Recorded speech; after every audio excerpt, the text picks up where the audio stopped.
नारायण नारायण। तीनों तारक पुत्रों की भटकती हुई और आर्तनाद करती हुई आत्माएं कहां दृश्य हो गई? कहीं श्री महागणेश के पूर्णावतार गौरीपुत्र श्री गणेश ने गंग गंग गंग गंग गंग गंग गंग। नहीं नहीं नारद, गौरीपुत्र श्री गणेश ऐसा नहीं कर सकते। उन्होंने स्वयं मुझसे कहा था कि मेरा वचन अटल है, तुम तारक पुत्रों के नवीन जन्म का रहस्य जान लोगे। परंतु कैसे? नारायण नारायण। ओम महागणेशाय नमः। ओम गंग गणपत्याय नमः। ओम गंग गणपत्याय नमः। ओम गंग गणपत्याय नमः। ओम गंग गणपत्याय नमः। ओम गंग गणपत्याय नमः। ओम गंग गणपत्याय नमः। ओम गंग गणपत्याय नमः। ओम गंग गणपत्याय नमः।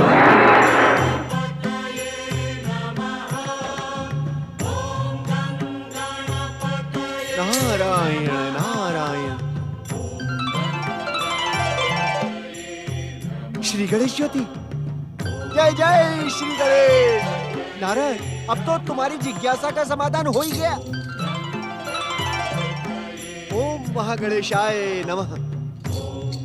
हे विघ्नहर्ता गौरीपुत्र श्री गणेश, जब मुझे आपकी परम पावन ज्योति के दर्शन हो ही गए हैं, तो अपने साक्षात दर्शन देकर मुझे धन्य करें प्रभु। साक्षात दर्शन पाने के लिए आपको तनिक प्रतीक्षा करनी होगी देवर्षि। प्रतीक्षा मंगल मूर्ति। देवर्षि, इस समय मैं अपने भक्तों की आराधना से आकर्षित होकर जा रहा हूँ। हे मंगल मूर्ति, मैं भी तो आपका भक्ति हूँ। यदि आप मेरे भक्त हैं, तो आपको भी दर्शनों का अधिकार है देवर्षि। ओम श्री गणेशाय नमः। प्रभु, आकाश में तीनों तारक पुत्रों की भटकती और तड़पती हुई आत्माएं अचानक न जाने कहां दृश्य हो गई। मैं तो उन्हें खोजते खोजते निराश हो गया हूँ। ओम गंग गणपत्याय नमः। ओम गंग गणपत्याय नमः। ओम गंग गणपत्याय नमः। ओम गंग गणपत्याय नमः। ऋषि ग्रह समत, गौरीपुत्र, किंतु ये ऋषि ग्रह समत के साथ अनजाना व्यक्ति कौन है? मैं तो इन्हें पहली बार देख रहा हूँ। ग्रह सम्मत को तो आप भली भांति जानते हैं देवर्षि। उसके साथ बैठा यह अनजाना व्यक्ति और कोई नहीं, उसका पुत्र एक असुर है। ऋषि का पुत्र एक असुर? यही तो रहस्य है देवर्षि। इस असुर का नाम त्रिपुरासुर है। अब तो कुछ भी रहस्य नहीं रह गया ना देवर्षि। परंतु उन तारक पुत्रों की भटकती हुई आत्माओं के विषय में अब तक मुझे कोई उत्तर नहीं मिला प्रभु। वो तीनों भटकती हुई आत्माएं कहाँ दृश्य हो गई? देवर्षि, वे तीनों भटकती हुई आत्माएं मिलकर एक शरीर में समा गई। उस शरीर को असुर में परिवर्तित करके पिता ने पुत्र को जन्म दिया। फिर वे दोनों पिता पुत्र श्री महागणेश की आराधना करने लगे। अब तो कोई भी प्रश्न शेष नहीं है ना देवर्षि। रहस्य समझाने के लिए धन्यवाद मंगल मूर्ति। अब इतना भी बता दें कि इनकी तपस्या का परिणाम क्या होगा? देवर्षि, आप सृष्टि के पहले दिन से ही अनेक असुरों की घोर तपस्या का परिणाम देख चुके हैं। त्रिपुरासुर भी तो एक असुर ही है। उसकी तपस्या का परिणाम दूसरे असुरों की तपस्या से भिन्न कैसे हो सकता है? नारायण नारायण। मंगल मूर्ति, अब मुझे इनकी तपस्या का परिणाम स्पष्ट दिखाई पड़ रहा है। जब परिणाम स्पष्ट दिखाई पड़ गया, तो मेरी आवश्यकता समाप्त हो गई। अब मैं यहाँ से प्रस्थान करता हूँ देवर्षि। आपकी आवश्यकता तो कभी समाप्त नहीं हो सकती मंगल मूर्ति। इस दीनहीन नारद को तो केवल आपका ही आश्रय है, किंतु आप जाना चाहते हैं तो मैं आपको रोक नहीं सकता।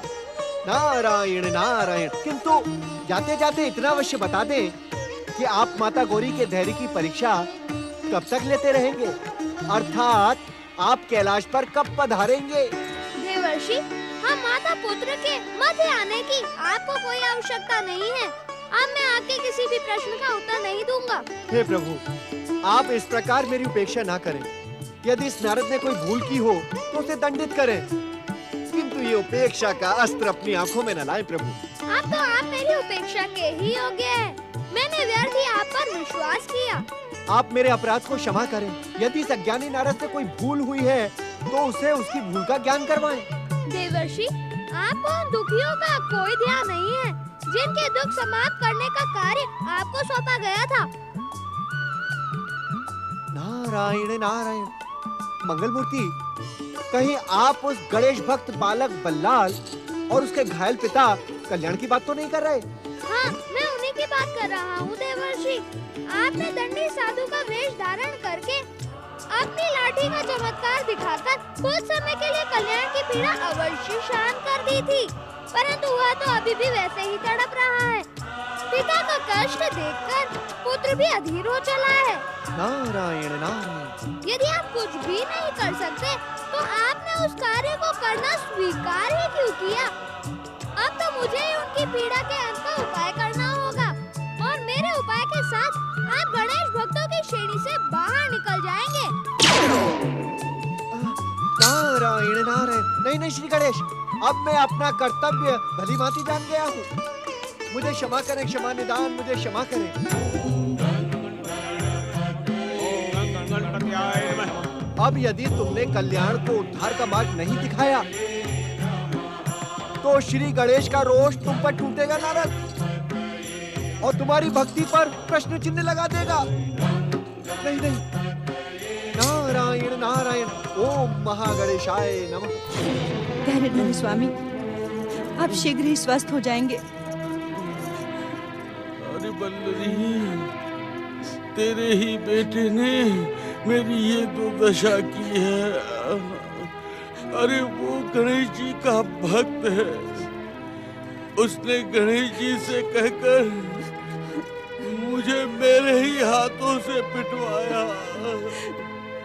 कोड़े ने मेरी पीठ उधेड़ दी। अब मैं कभी ठीक नहीं हो पाऊंगा। अब तो तड़प तड़प कर मेरे प्राण निकल जाएंगे। शुभ शुभ बोलिए बापू, श्री गणेश की कृपा से आप अवश्य ठीक हो जाएंगे।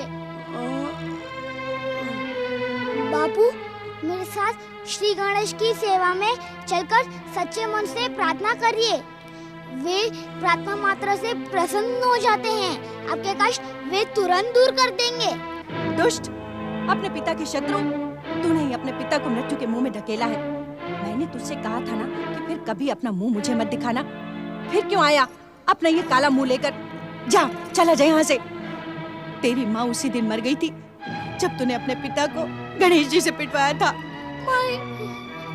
माई, मुझसे बापू का दुख देखा नहीं जाता। दंड दिलवाते समय क्यों नहीं सोचा तूने? तब तो गणेश आराधना का बड़ा भूत सवार था तुझे। अपने पिता को दंडित करवाकर तेरे हृदय में शांति हो गई ना? जा, चला जा यहाँ से, चला जा। मेरे प्रार्थना पे विश्वास करो माई। श्री गणेश की कृपा से बापू की पीड़ा समाप्त हो जाएगी। मुझे पीड़ा से कराह कराह कर मृत्यु स्वीकार है, परंतु तेरा मुख देखना स्वीकार नहीं। जा यहाँ से, चला जा यहाँ से, अन्यथा जीवित नहीं छोड़ूंगा तुझे। हर हर महादेव, हर हर महादेव। जय जय श्री महागणेश, जय जय श्री महागणेश। कल्याण, अभिमान, अहंकार, दुख और पीड़ा के कारण तुम्हारी बुद्धि भ्रष्ट हो गई है। मैंने तुम्हें इस पीड़ा की शांति के लिए श्री गणेश की आराधना करने को कहा था, किंतु तुम उसी गणेश भक्त बालक पर बरस रहे हो जो तुम्हें इन कष्टों से मुक्ति दिला सकता है। लाठी बाबा, आपकी लाठी तो बड़ी चमत्कारी है। कृपा करके मेरे पति को सदा सदा के लिए स्वस्थ कर दें। मैं जीवन भर आपकी उपकारी रहूंगी। हर हर महादेव, जय जय श्री महागणेश। जो भी मनुष्य गणेश भक्तों का अपमान करता है, हम उसकी बात कभी भी नहीं मानते। पहले तुम अपने गणेश भक्त पुत्र बल्लाल की बात सुनो, उसे अपनाओ। वो जो कह रहा है उसे समझो, तभी हमारी लाठी अपना चमत्कार दिखाएगी। लाठी बाबा, आप भी मेरे समान श्री गणेश के भक्त हैं। श्री गणेश का नाम लेकर मेरे पिता के कष्ट दूर कर दीजिए, तभी ये मेरी बात अवश्य मानेंगे। हर हर महादेव, जय जय श्री महागणेश। तुम धन्य हो बल्लाल, और धन्य है तुम्हारी भक्ति। भला एक गणेश भक्त की आज्ञा को ये दंडी साधु कैसे ठुकरा सकता है? ठीक है बल्लाल, मैं तुम्हारे कहने पर तुम्हारे पिता के कष्टों को कुछ समय के लिए दबा देता हूँ, किंतु इन्हें तब तक इन कष्टों से मुक्ति नहीं मिलेगी जब तक ये अपने पापों का प्रायश्चित करके सच्चे मन से श्री महागणेश की आराधना नहीं करेंगे। हर हर महादेव, जय जय श्री महागणेश, जय जय श्री महागणेश। हर हर महादेव, जय जय श्री महागणेश, जय जय। बेटा, बेटा तू सच्चा गणेश भक्त है बल्लाल। तेरे ही कारण चमत्कारी लाठी बाबा मेरे दुख दूर करने के लिए यहाँ पधारे। अब तू जो कहेगा मैं वही करूंगा।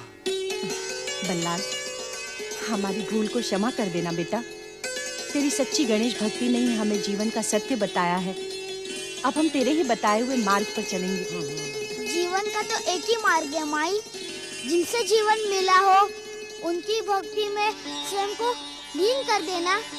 चलो माई, चलो बापू, मेरे साथ चलकर श्री गणेश की सच्ची आराधना करने। जय जय श्री गणेश, जय जय श्री गणेश। इतने अधिक समय तक तो वो मुझसे कभी भी दूर नहीं रहता। कहीं ऐसा तो नहीं उसे मेरे रोष का ज्ञान हो गया हो और भय के कारण? नहीं नहीं, मुझे अपना रोष त्यागना होगा।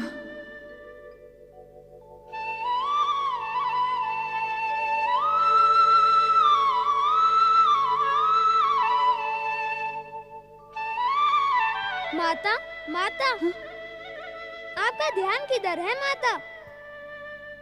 क्षमा करना माता, आज आपके इन खोए खोए मोदकों में वह स्वाद नहीं है जो सदा रहता है। नहीं नहीं पुत्र, मैंने ये मोदक भी उसी स्नेह से बनाए हैं जैसे मैं गौरी पुत्र के लिए बनाती हूँ। बनाए तो आपने अवश्य ही उसी स्नेह के साथ है, परंतु स्वाद वैसा नहीं है। जानती हो क्यों? क्यों? क्योंकि भोजन का स्वाद तो भोजन कराने वाले के स्नेह से ही बढ़ता है। आप न जाने किन विचारों में खोई हैं। आप मुझसे उतना स्नेह नहीं करती जितना। नहीं नहीं पुत्र, मेरे लिए तुम और गौरी पुत्र एक समान हो। जैसे वो मेरा पुत्र वैसे ही तुम। माँ के स्नेह में अंतर नहीं होता। ये तो मैं भी जानता हूँ माता कि माता के स्नेह में अंतर नहीं होता, परंतु समय में तो अंतर होता है। इस समय आप गौरी पुत्र के विचारों में खोई हैं, इसी कारण मुझे आपका स्नेह नहीं मिल पा रहा। नहीं गजानन, नहीं। ओम नमः शिवाय, ओम नमः शिवाय, ओम नमः शिवाय, ओम नमः शिवाय, ओम नमः शिवाय, ओम नमः शिवाय, ओम नमः शिवाय, ओम नमः शिवाय। अरे गौरी पुत्र श्री गणेश, आप अचानक अदृश्य कहाँ हो गए थे? मैं तो अपने स्थान पर गजानन को छोड़ गया था। क्या तुम्हें इसका ज्ञान नहीं है नंदीश्वर? मुझ में और गजानन में अंतर ही क्या है? अंतर तो नहीं है गणपति। अंतर तो नहीं है का क्या अर्थ? तुम सब और माता पार्वती क्या मुझसे और गजानन से एक समान स्नेह नहीं करते? उत्तर दो, करते हो कि नहीं? भगवान भोलेनाथ मंगल मूर्ति श्री गणेश की गौरी पुत्र, तुम अभी अभी नंदी से कह रहे थे कि तुम में और गजानन में कोई अंतर नहीं है। सत्य ही तो कह रहा था पिताश्री। हम सब तुम दोनों से समान रूप से स्नेह करते हैं, परंतु कहते कहते आप रुक क्यों गए पिताश्री? इस परंतु का रहस्य क्या है? इस परंतु का रहस्य तुम भी तो जानते हो। तुम्हारी माता गौरी के मन में सदा एक दुविधा बनी रहती है। माता के मन में दुविधा? कैसी दुविधा पिताश्री? कभी वे तुम्हारे अचानक ही चले जाने से शुभ और निराश हो जाती हैं, तो कभी वे तुम्हारी स्मृतियों में खो जाती हैं और गजानन अपनी माता के व्यवहार से दुखी होकर रह जाते हैं। आपकी कृपा से मुझे इस बात का ज्ञान है पिताश्री। गजानन के मन में यह बात जन्म ले रही है कि माता उसे उतना स्नेह नहीं करती जितना मुझसे करती है। पुत्र के मन में माता के लिए ऐसे विचारों का जन्म नहीं होना चाहिए। तुम्हारी माता के भ्रम को तुम्हें दूर करना होगा। मैं इस भ्रम को दूर करने का प्रयास करूंगा महादेव, परंतु आपकी कृपा के बिना मेरी सफलता में संदेह है। निश्चिंत रहो गणपति, तुम्हें हमारी सहायता समय आने पर अवश्य ही प्राप्त होगी। ओम नमः शिवाय।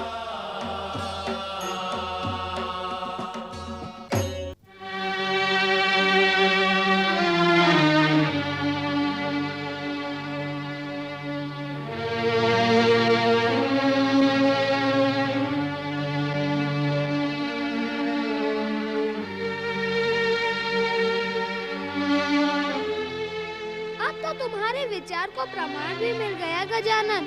तुम्हें माता का वैसा स्नेह नहीं मिलता जैसा गौरीपुत्र को मिलता है। माता बार बार गौरीपुत्र के विचारों में खोकर तुम्हें मोदक खिलाना ही भूल जाती है। इन्हें मेरी भूख का तनिक भी ध्यान नहीं है। मैं यहाँ मोदक की आस में भूखा बैठा हूँ। चाहूँ तो अपने हाथ से मोदक खा सकता हूँ, परंतु खाऊंगा नहीं। माता की उपेक्षा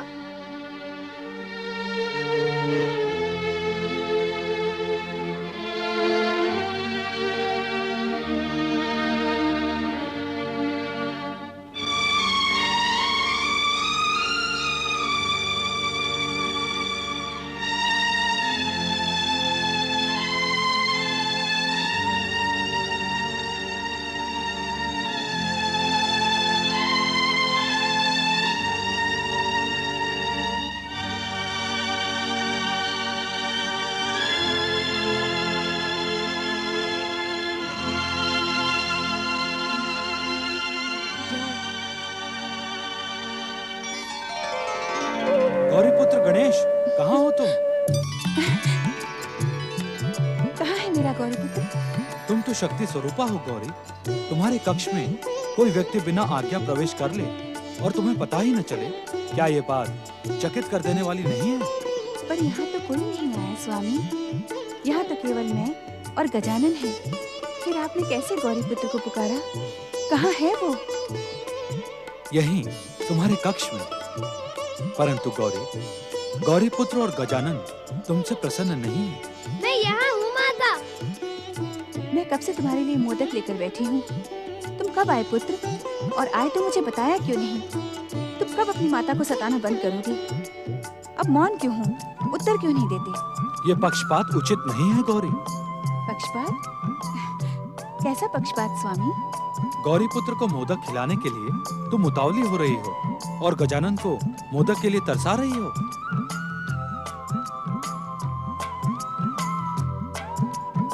मैं गजानन को इसलिए यहाँ छोड़ गया था माता कि आपको मेरे जाने का दुख ना हो।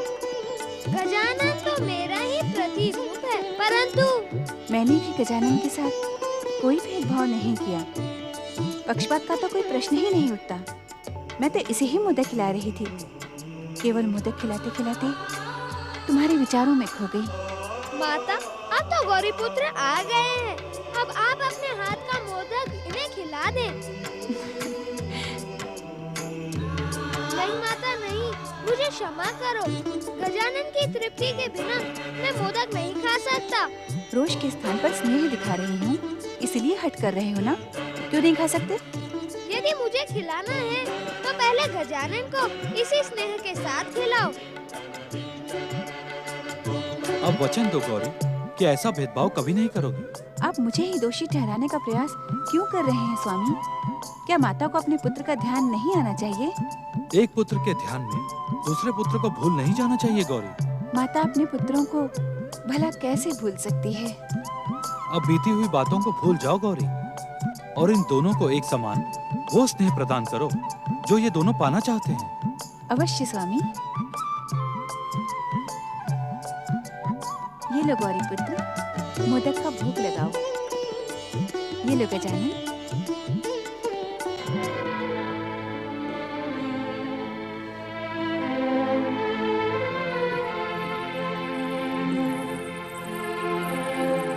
संभल के स्वामी। बल्लाल बेटे, अब लाठी बाबा के चमत्कार की कृपा समाप्त हो रही है। तू शीघ्रता से मुझे श्री गणेश के समीप ले चल बेटे। हाँ बापू। माई, तुम बापू को सहारा दो। आइए स्वामी, आराम से, आराम से।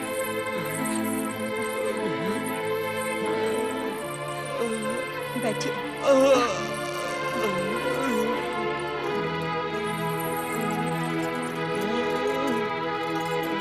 गणेश महाराज वो दयालु है बापू, जो सच्चे मन से उनकी आराधना करता है उसके सारे कष्ट दूर हो जाते हैं। माई, बापू, आप दोनों मेरे साथ ओम गंग गणपतियाय नमः की पावन मंत्र का उच्चारण करें।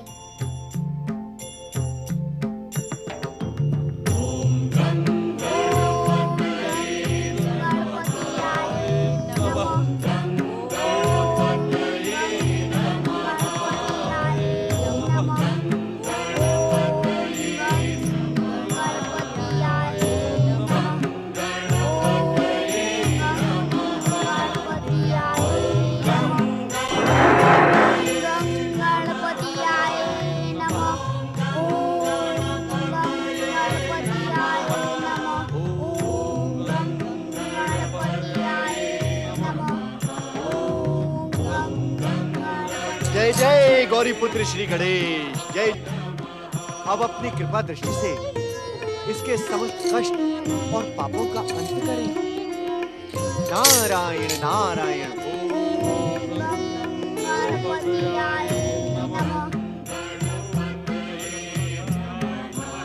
ओम गणपतयाय नमः। जय जय गौरी पुत्र श्री गणेश। हे गौरी पुत्र, जैसे जैसे गणपतयाय नमः। ओम गणपतयाय। ओम गंग गणपतयाय नमः। ओम गंग गणपतयाय नमः। ओम गंग गणपतयाय नमः। ओम गंग गणपतयाय नमः। इनकी आराधना के स्वर्ग तक पहुंच गए क्या देवराज? यदि ना पहुंचे होते देव ऋषि, तो मैं यहाँ उपस्थित ही क्यों होता? ओम गणपतयाय नमः। परंतु ये मैं कैसा विचित्र दृश्य देख रहा हूँ। विघ्नहर्ता मंगल मूर्ति श्री गणेश की भक्ति और आराधना में विचित्रता आप ही देख सकते हैं देवराज। नारायण नारायण। आप मेरी बात समझे नहीं देव ऋषि। देवराज, या यूं कहें कि आप मुझे अपनी बात समझा नहीं पाए। ऐसा ही समझ लीजिए देव ऋषि। मैं श्री गणेश की भक्ति में विचित्रता नहीं, एक असुर को एक ऋषि के साथ तपस्या करते देखकर चकित हूँ। देवराज, जो दृश्य आप देख रहे हैं वो मैं भी देख रहा हूँ, लेकिन मैं आपके समान चकित नहीं हूँ। चकित होने का पर्याप्त कारण होते हुए भी आप चकित क्यों नहीं देव ऋषि? क्योंकि जब एक असुर ऋषि के साथ तपस्या करेगा तो उसे आप देवताओं के प्रहारों का भय नहीं रहेगा। मेरी बात को सुनकर लज्जित ना हो देवगण। ये तो सत्य है कि एक ऋषि के साथ तपस्या करते हुए असुर पर आप लोग अपनी दिव्य शक्तियों का प्रयोग नहीं करेंगे और उसकी तपस्या बिना विघ्न बाधा के पूर्ण हो जाएगी। नारायण नारायण। तपस्या सफल होने पर श्री गणेश इन्हें वरदान भी देंगे। गंग गंग गंग गंग गंग गंग गंग। ऐसा विचित्र प्रश्न आप मुझसे क्यों पूछ रहे हैं वरुण देव? तपस्वी को वरदान देने की परंपरा से क्या परिचित नहीं है? वरदान में तो ये दुष्ट अवश्य ही स्वर्ग का सिंहासन मांग लेगा देव ऋषि। नारायण नारायण।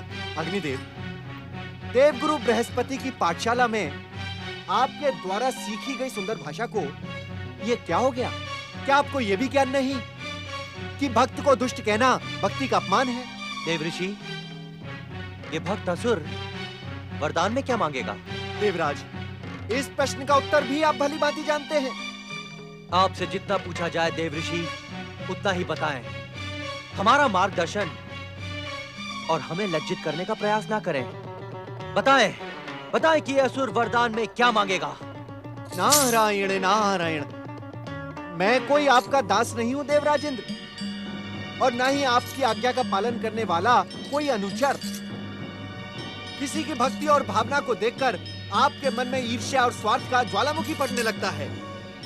इसका परिणाम आपके लिए सुखद नहीं होगा, सावधान। मुझे भयभीत करने की भूल ना करें देवऋषि। परिणामों से सावधान वो होते हैं जिनमें परिणामों को बदलने की शक्ति नहीं होती।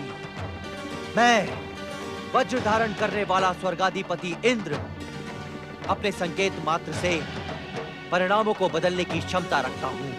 वज्र धारण करने वाले स्वर्गाधिपति देवराजेंद्र, आपके परिणाम बदलने की शक्ति को तो हम सृष्टि के पहले दिन से ही देख रहे हैं। पहले तारकासुर, फिर देवांतक और नरांतक, और उसके बाद भयासुर। इन सब के परिणामों को तो आप ही की शक्ति ने। नारायण नारायण। देवऋषि के पास हम देवताओं के लिए व्यंग के अतिरिक्त और कुछ नहीं है। हमने व्यर्थ ही इनके समीप आकर अपना समय नष्ट किया। हाँ, अन्यथा इस समय का सदुपयोग आप त्रिपुरासुर की तपस्या खंडित करने के लिए करते। नारायण नारायण। पहली बार मैं आपके मुख से अपने लिए सत्य सुन रहा हूं देवऋषि। देवताओं, हमें तुरंत दुष्ट त्रिपुरासुर की तपस्या खंडित करने के लिए सफल प्रयास करना होगा, अन्यथा हम संकट में घिर जाएंगे। सावधान देवराजेंद्र, सावधान। मैं आपके इस दुष्कर्म में भागी नहीं बनूंगा, सावधान। ओम गंग गणपतियाय नमः। ओम महागणेशाय नमः। ओम महागणेशाय नमः। ओम महागणेशाय नमः। परम देव श्री महागणेश, मैं जानता हूँ कि आप मेरी पुकार अवश्य ही सुन रहे होंगे। मेरे मन में उठती दुविधा का अंत करे परम देव।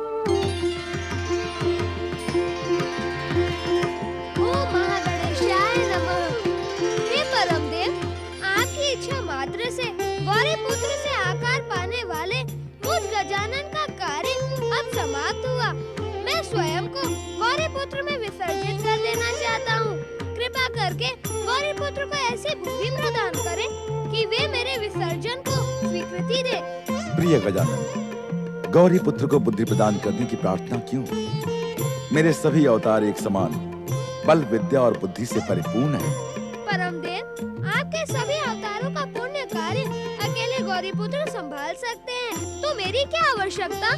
लोक कल्याण के जिस उद्देश्य के लिए तुमने अवतार धारण किया है, उसकी आवश्यकता का निर्णय तुम स्वयं करो गजानन।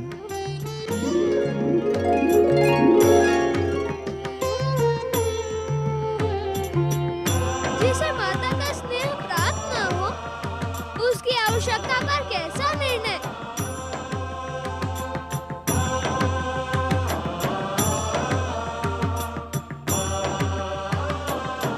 गजानन, प्रणाम माता। उठ क्यों गए? बैठे रहो। मैं तुम दोनों को एक साथ मोदक खिलाने आई हूँ। ओम महागणेशाय नमः। नारायण नारायण। प्रणाम माता पार्वती। प्रणाम श्री महागणेश के दोनों अवतार। ये किसी आवश्यक कार्य से पधारे होंगे, मुझे ज्ञात है। नारायण नारायण माता। गौरी पुत्र श्री गणेश का कथन ब्रह्म वाक्य के समान अटल सत्य है। मैं यहाँ आवश्यक प्रार्थना लेकर ही उपस्थित हुआ हूँ। कैसी प्रार्थना? गौरी पुत्र, आपका परम भक्त प्रिय बालक बल्लाल अपने माता पिता के साथ आपकी आराधना कर रहा है। भक्त तो अपने भगवान की नित्य प्रतिदिन आराधना करता ही है, उसमें आवश्यक प्रार्थना कैसी देवर्षि? क्षमा करना माता, देवर्षि का कथन अभी समाप्त नहीं हुआ है। नारायण नारायण। गौरी पुत्र, और उधर त्रिपुरासुर अपने जनक ऋषि ग्रह समत के साथ आपकी कठोर तपस्या में लीन है। क्या उन दोनों की भक्ति में? नारद मुनि, आपने गौरी पुत्र के दूत का कार्य कब से प्रारंभ कर दिया? मुझे तो इसकी सूचना ही नहीं मिली कि आपने देवर्षि का पद त्याग कर गणेश दूत का पद स्वीकार कर लिया है। माता, देवर्षि के निरर्थक पद और स्वार्थी देव शिष्यों से श्री गणेश का दूत बन जाना नारद का सौभाग्य होगा। परंतु नारद ने इतने पुण्य कहाँ किए? पुण्य किए होते तो विघ्न के साथ इस समय यहाँ ना उपस्थित होते। विघ्न के साथ? माता, ये आप क्या कह रही हैं? ये सुनने से पहले नारद की श्रवण शक्ति समाप्त क्यों नहीं हो गई? सत्य को सुनकर विचलित ना हो देवर्षि। जब मैं अपने हाथों से गजानन और गौरी पुत्र को मोदक खिलाने जा रही थी, तभी आपने यहाँ आकर विघ्न उपस्थित किया है। क्षमा माता, क्षमा। भक्त की पुकार भगवान तक पहुँचाने का कार्य इस दीनहीन नारद का कर्तव्य है। आपका धर्म क्या इतना भी नहीं जानता कि गौरी पुत्र अपनी दिव्य दृष्टि से अपने भक्तों का सरलता से ध्यान रख सकते हैं? अब क्षमा याचना की आवश्यकता नहीं है नारद मुनि। भविष्य में ऐसा विघ्न कभी उपस्थित ना करिएगा।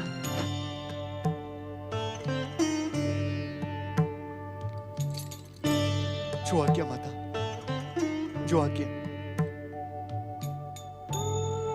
आज आपने नारद को इस सत्य का ज्ञान करवा दिया कि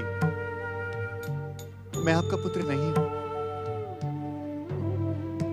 आपको माता कहना सर्वथा मेरी भूल थी।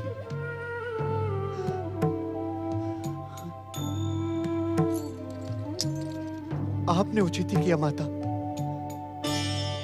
आपने उचित ही किया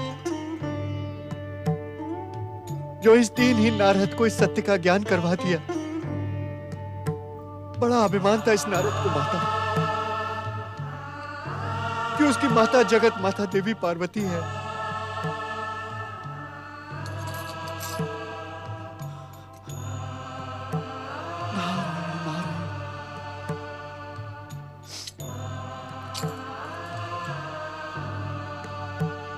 माता को पुत्र की आवश्यकता हो अथवा ना हो,